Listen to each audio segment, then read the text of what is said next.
18 Uhr, Schweizer Radio DRS1, Echo der Zeit. Die Themen. Das Echo der Zeit ist seit 60 Jahren auf Sendung und damit die älteste politische Wortsendung der Welt. Ein einzigartiges Jubiläum in der schnelllebigen Medienbranche. Es waren vor allem die Auslandkorrespondenten, die mit ihren Stimmen der Sendung Gewicht gaben.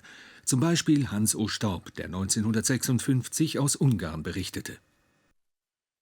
Etwa 30 oder 40 Kilometer von der österreichischen Grenze entfernt, geraten wir, ohne dass wir es uns dessen recht versehen, mitten in eine russische Panzerkolonne. Erleichtert atmen wir auf, als die Soldaten uns schließlich den Weg Richtung Österreich freigeben. Die Dörfer aber, die wir hier noch durchfahren und die gestern oder vorgestern vor Leben wimmelten, vor Freude strotzten, kann man wohl sagen, sind heute nun plötzlich ausgestorben.